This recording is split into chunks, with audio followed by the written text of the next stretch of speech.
munhu anoona chokwadi kazhinji anoonekwa nembonyi. Pane makoronyera munhu anotaura chokwadi anozvindikitwa hadikwe. Ani munoziva izvo? Pane vanenge vachimora uchi hwenyika vachiba munhu ataura chokwadi anokandwa panze. Ndo zvakaitwa murume. Isaimba mbiri yamavhaire ndombi yangu. Ndamavhaire wanga ataura chinhu chisingatauriki. Mugabe anga ane mazuva anga ane nyuchi dzairuma. Kuti ukangotaura kudai wairumwa usiku wongofuma wazvimba kana kungoshaikwa. Ani munoziva izvo? Amunoziva. Dzainzi nyuchi dzavazunga. Asi murume wanga akashinga. So he's a hero of our time. Saka vamavhaire tinokutendai haisi nyore to be a hero of many struggles. Vazhinji vanenge vachiti takatopedza pedu yanyaya yekudya, but vamavhaire haisi nyaya yekudya. Nyaya yamavhaire ndeyekuleadha nyika kuti ive nedemocratic dispensation. Even Mudara Zobo, those that he died a very sad man. Because aiziva zvatakarwira handizvo zvatiri kuita. Saka ndinotenda vamavhaire ndichikuacknowledgeai nemoyo chaiwo chaiwo. You always inspire me. Pamune muchitaura because you are a clear man. And une rombo rakaipa musangano unotamwa neuchenjeri hwakadai. Nokuti mune matamwa nechiedza. Une rombo rakanaka musangano unopingwa nechiedza chakadai. Nokuti mune majeka kwamunoenda kune kwakajeka. Saka mauya chiedza tinokutendai mutosoro werima. Imi mururo wezvakaipa. Muboora anoboora pakanaka kwete boora ngoma. Saka tinokutenda. Maita basa tinokutendai vamavhaire. Chivhairai henyu kwamava kunoita kuti muvhaire uko mamusingavhairi nokuti kwakatonhora. Kuno kuvhairai nokunopisa. Vhairai vamavhaire. Nguva ino yasvika tinoda kuremekedza vakuru vari pano our war veterans. Tadzidza zvakawanda. We need a front team of veterans because they are very important. A lot of our genuine veterans are people who feel betrayed because what they fought for is not what they are seeing. Yes. Zvavakafira handizvo zvavari kuona zviri munyika muno. I meet a lot of war veterans. They are genuine in saying that they are suffering and they want us to go back to the democratic narrative. Yokuti chatakarwira chii? One man, one vote. Chatakarwira chii? Will of the people. Chatakarwira chii? Freedom of the people. Mungandiudza here kuti munhu ari kuzumba ane freedom? Mungandiudza here kuti izvezvi munhu ari kwaMutoko ane freedom? Kumuzarabani ane freedom here? Kana uchiti ukavhota, kuvhota ikoko kunouya nemuseredzero. Unobvunza kuti wakavhotera papi? Unorohwa short sleeve? Unonza taakutorera munda? Taakutorera kuenda kuchibhorani? Taakutorera kana mudzimai nekuda kana murume nekuda kwokuti wakavhotera alternative? Ifreedom here. Saka zvakarwirwa zvaakurwiswa. Zvakarwirwa zvaakurwiswa. We fought for freedom but we are now fighting freedom. Ndio dambudziko rataita isi. Ndo saka muchiona isusu tiri kupokana nazvo because we represent the true values of the liberation struggle. Kuna asingazivi kuti tiri kunze MDC haisi part. It's an idea, it's a narrative, it's an alternative. Yeah, what the people were fighting for. ZANU was once the custodian of our values, but it relegated those ones. And the vehicle kana ikatadza kusvitsa kwaunoenda unochinja woitsvaga imwe inokusvitsa kwaunofanira kudi kuenda. Saka tinotenda vatungamiri vari pano vari rwerusununguko malevels akasiyana from the National Working Committee, vanga vari standing committee, vanga vari kumaprovince. Tinokutendai, you are welcome. Ndikuona zviso zvandikuona pano, you are welcome. Zvizhinji zvacho zvakajeka uye zvakangwara. Vamwe ndaivaona nekungwara ikoko ndaishaya kuti ava nava tovabasei. Zvino ndinotenda kuti hamuna kubvuma kubiwa, mabvuma kudiwa, ndokubva mada kuuya kwamauya kubato rino. Ndinokutendai. Ndaona kuna nalupano kwatoipa kao. Kune shasha ka. Zaunyatsona kuti zinto zinonzi shasha. amadhodha siviti amakawo magamba ekuti they are committed. Mashonaland Central unonyatsoona kuti vanhu variko ava vakamira sei, vana Chimombe strong cadres, but toda kuti vasumudzire the objective yatakatanga nayo yokuti toda kuti munyika medu munyika muite zvakanaka.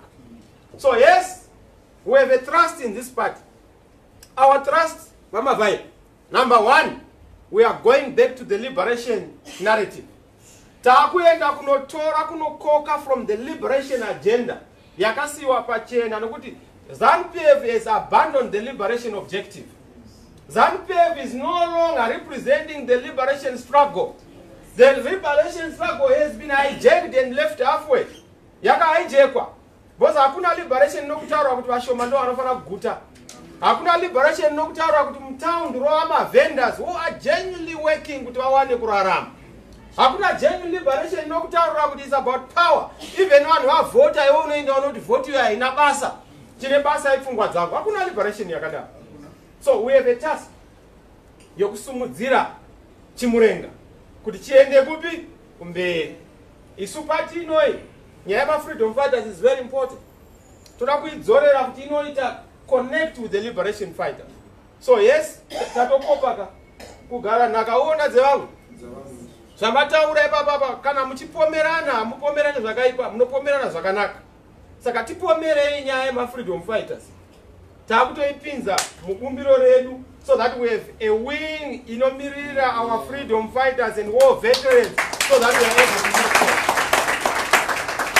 Kwete zvavanoitwa kushandiswa sezvikoropo kuZANU-PF yekuti kana pachinge paita uyanga kana kurutsa ndipo vanonzi uyai, kana panaka vanonzi ma-war veterans munoita noise, madyire enyu hamuna ma-table manners. Isiri kuti kana tirisu pese pakunaka nepakushata ma-war veterans they must be part of the table. Vachidya rifa renyika yavo, uchi hwenyika yavo, zvavakarwira kuti nyika yedu iende kumberi. Kwete kutora vashoma oda kuvati kuvavhara kuvazora nhopi, matema danda eke zvino vakazorwa nhopi. Akutoti zvinhu zvanaka. Vana mahiya haana kana kuzorwa nhopi kana donho wezvaro renhopi haana kana kupuhwa. We want our war veterans to be respected for the role that they played. And this is the beginning of what we want to do. Kumaruzeva, tane focus yokupinda maruzeva. Our focus has always been that we are urban focused. But it's not focus yokumaruzeva. Going forward, muchaona starting from this election, takuti ruzeva, we want to reverse. More votes must come from the rural areas than the urban areas.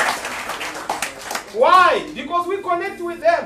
Why? Because we realize their aspirations. Things where kuti zvavanoda ndezvipi ende ndezvipi zvavanoda kuitira. Hakuna munhu anongowa kuruzeva anonzi anoda ZANU-PF. Kana dai vaida ZANU sei ZANU ichirova vanhu ikoko. Kuna munhu angarova munhu anomuda. Ukangowana kufamba nemubhadha, ziva kuti mubhadha wewe kusadikwa. Anodikwa hafambi nemubhadha. Anodikwa anofamba nemashoko erudo. So kuruzeva is our struggle and is our focus. But also toda ma liberation icons sana baba amavhaira. Vana baba kuya kwamaita. Ndio zvatava kudaka kuti zvizanganiswe. The old and the new. Toenda kupi? Kumberi. Zvinhu zvedu zvichifamba zvakadi zvakanaka. We're in the process yokuweka nemamwe liberation parties muno mucontinent. Takuita reach out kuna ANC vese nana chama chamapinduzi. Tovaudza kuti kuZimbabwe vaimbofamba nemivaya vakatiza tsika dzekusunungura vanhu. Vamutsika dzeudzvanyiriri. Vamunzira dzeudzvanyiriri. Vanhu vamakufanira kushanda navo tisu tiri kumirira mwenje weshanduko nerusununguko. So tine donzo iroro vana vamavhaire muchatibatsira in that regard so that we are able to move forward. Now, mauya kudai tinombova papi? Party inoi ndonga munoziva kuti yakakura zvikuru. Munoziva? But kukura kwayo hakuna kukwana kusvika imi maikudza zvakanyanya. Now, integration is a very important process. Vachibaya vana vamavhaire obviously hatingati vamavhaire vaende kumabranch. Tinoziva kuti muchinangwa chenyu hachisi chechigaro ndecheugaro. Asi kana une chinangwa cheugaro powa chigaro kuti uone ugaro uhwo kuti hwakakosha uri pane chimwe chigaro. Handi mabanzwa ipa. So yes, we are going to integrate vana vamavhaira hatingakutambisi isati nakuva nezani inoti ikaona talent inowesta. We don't waste talent. We will make sure kuti tine position kumusoro ikoko yokuti muone nevamwe vatungamiri varipo tione direction at provincial level. The same thing toita kupindana nokupindana because we are the dominant organization in this country. ZANU-PF hakuchina ikana yakubatsirwa nema-state institutions because iyo yakapera. You know that kune ZANU iri munoiona here mati kune chirabiti vabiti vanotaura zvese nandigoni izvo ZANU hakuchina ani munoziva izvo imunoziva kuti ZANU hakuchina. So the civilian element yeZANU yakapera kuti wa toda kumeka sure to build up the alternative going forward. Vamwe vakatibvunza kuti tiri pa takavhota nditi tikawina nditi. Now vamwe votaura kuti bhati kachiro takawina vakaanaunza zvinhu zvakadi zvakasiyana. Now vamavhairi ndimi munoziva ini tomirira 2023 it is that takawina tomirira 2023 here zvirati mundibvunzo now izvezvi tiri mubishi rokuronga nyika kuti tese tive nedonzo 1 rokutaura zvatakavhotera ngazviremekedzwe. Izvi zvakaanaunzwa izvi ndezvenyu zvokuanaunza but zvakavhoterwa ngazvidi ngazviremekedzwe. Ende tichaita zvinhu zvedu murunyararo murugare. Ndakanzwa Mnangagwa musavhunduka toda kuti inde kuparliament. Ine handina kuvhoterwa kuti inde kuparliament. Vakanovhoterwa kuparliament ndio vari pana vana vamonzora vanaona uri Bokumana. Ini pandakauya kumaZimbabwe ndakati tipewo mukana wokuti inde kustate house. Handizve ndobva mandipa makii ndobva abiwa toda makii edu ani mabazeva saka makii edu tinoada but kuti tiwane makii aya panoda kuronga kwemhando yepamusoro yokuti tironge zvinhu zvedu murunyararo murugare. Hakuna ami, hakuna pfuti, hakuna chombo chinogona kuparadza nguva yakwana. Muzive no weapon can destroy an idea whose time has come. So isu tiri kuronga marongero makuru ende we hope nema ideas enyu zvinhu zvedu zvinofamba zvakadi zvakanaka. Hatina discussion yatikuita naMnangagwa. We had said Mnangagwa uyatitaurirana chatiri kutaurirana bande chokuti toda kutaurirana kuti akaba mbudzi dzomumwe ndiani ini newe. Kana ndiri ndakaba ndokudzorera kana uri wakaba ndidzorere tadzorerana totanga kuti togovana sei mbudzi dzedu. Uyu murizita akumuziva kwete ngosvika kuti watora dzese wakutitora mbudzana ndotorere mbudzana indiri ndani nanamai vacho vandakapuhwa ikoko ndodzorera sei kunyika ndichiti ndane mbudzana indakapuhwa mbudzi yakazvara. Mapazivise ipapo saka haipapo ndakataura ndikati aiwa haibhiwi and it takes two to tango. Haugoni kuti iwewe kuti muvheye mbudzi munovheye muri vaviri uri wega ungaivhi. Akaenda kunana New York, ari kuenda kunana Beijing, ari kuenda kwese. Ndikati uchadzoka hapo mudhani woona kuti nyika inoda kupuhwa anza. Nyika inoda anza yekuti zvakavhotera vanhu ndezvizvi. So ndobatiri ipapo. Don't worry and don't panic. Tiri kugadzirisa zvinhu. We will engage. Iyo yekuti kuparliament of course. Kana chika kuti opposition ive nechinzvimbo. Yes, tinogona kuvako iconstitution ndezveikoko. But inini chandiri kuda ndechekuti chakavhoterwa nevanhu ngachiremekedzwe. Akapuhwa chinhu chake ngaapuhwe chinhu chake. Ini ndinoda chinhu changu. Handima panzota.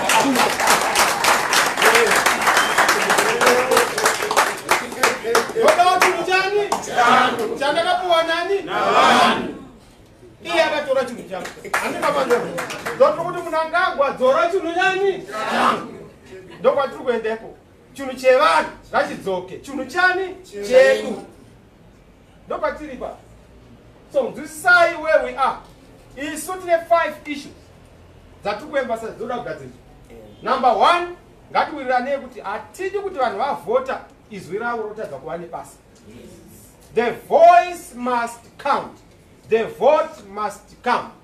The bullet must not replace the ballot. The gun must never replace the politics. The politics must guide the gun. No, the revolutionary idea. Yes. And this way. The electorate must come first, not the selectorate. It must never be by the selected, but by those who elect, meaning the people of Zimbabwe. And that is a product here, debate and discourse. Could this far and no further? Mdara mchangira yakashuka pakufa ane chigumbu ichochi. Mugabe akashuka pakuoneka ane nyaya iyo isati yagadzirwa. So it's through nyaya inofana kupera kuti tisaita a repetition of disputed elections every 5 years. Yes. Mukuzvizoza tukutana. Tiremekedze chi vanhu. Todzokera ku liberation idea yokuti when people decide we have to oblige. When I decide I want to eliminate their voice. Okay. Number one. Number two, to have reforms. Political, electoral, media, my reforms, constitutional. They could depend on our democracy as a country. But I'm not going to have my reforms. So not have my reforms. One typical example is ZEC. It's not possible to have an election in a character through ZEC. You don't want characters who have no integrity. But so all those reforms are important. Number three, nation building. We have a country, but we don't have a nation. We have a country called Zimbabwe, but we don't have a nation. A nation in my institutions, a nation in my ideas, a nation in my citizens. A nation in a unit around certain core issues. A nation in a common dream, in a common vision. We don't have that. We don't have a republic. Mnangagwa is saying he is the president of the Second Republic. There is no republic to talk about. Because we don't have those key tenets. We need to come together as a country, dialogue around those issues. Number four, on the terms then, on reform issues at that hour. Last but not least, in your economy. So Zikoredu is leadership. And to look at this, I is an answer. What a plan at that night. Rabbit. The guy Vomor of them must cut him no Saramana and Madora. Nasi Jacote. But would you have a man, Mabira, and Danora Malum from Homes, and I don't know how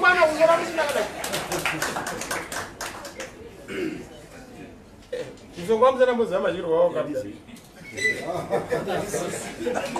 Mama babe, you might speak.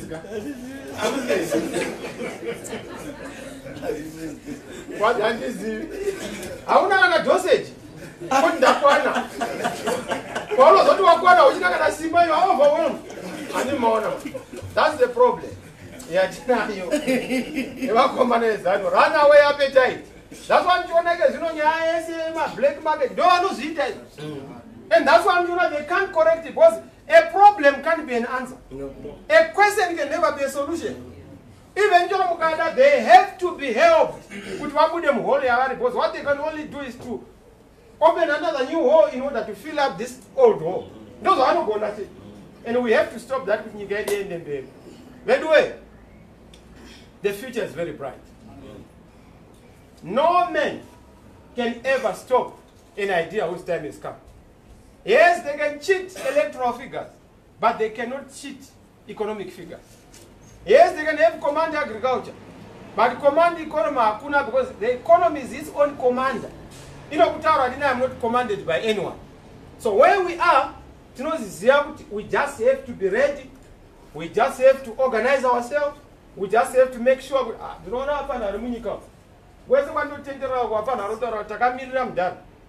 Just give us a signal. We don't want to go into adventures. We don't want to do things. We don't know the outcome. We want intended outcomes. In a constitutional manner, in a democratic manner. Because Constitution, Section 59, express the way they are not happy. It's a constitutional right. And that is where we are going. But the sky is the limit.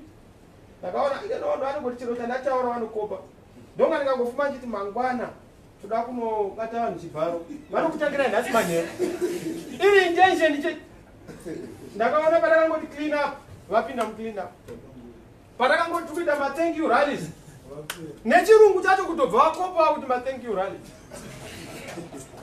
takangoita ndakaona ndakagwamirawo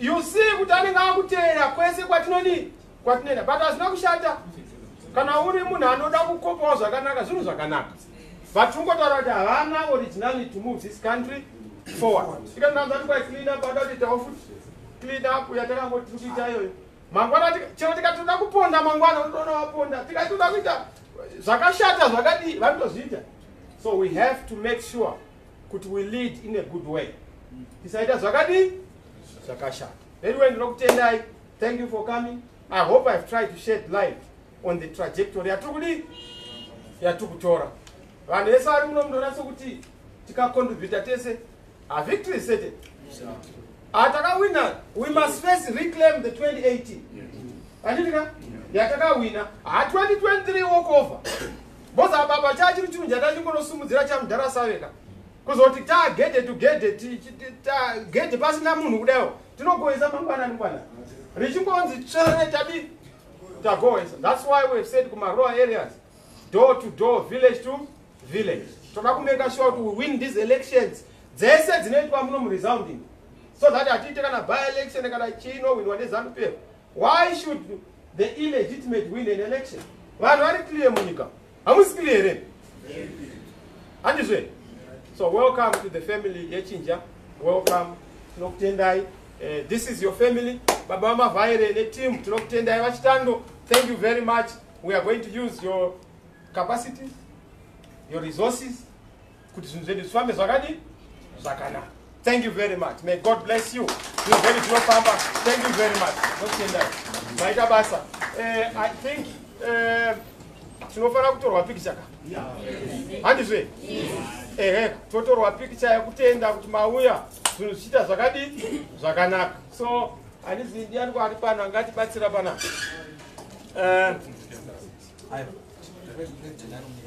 handitika vamwe uya kuno to beside okay please ngatibeside then we can come this side let's feel free yeah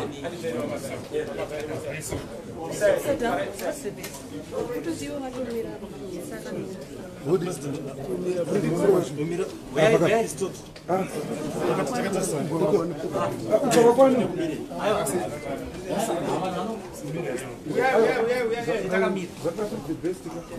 think it's actually better.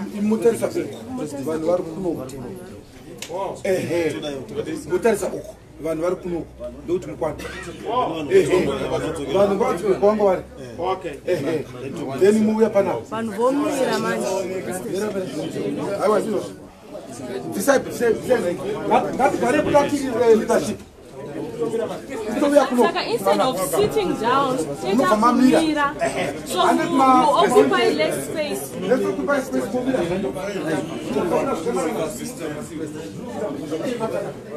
so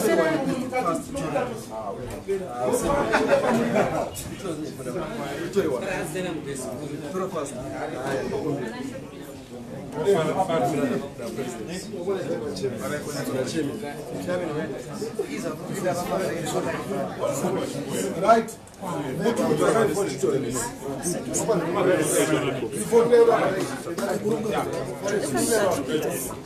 vari kumashure uyai mupinde mudeadline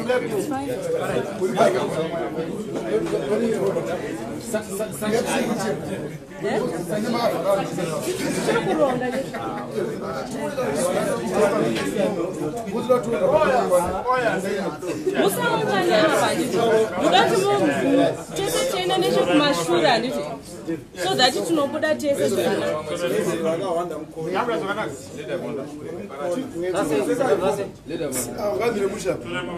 apa panaumira zvakanaka utungamiriri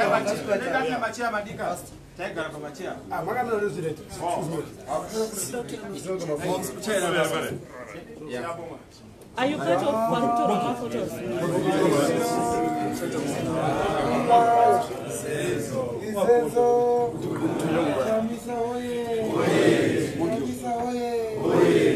Chamisa oye!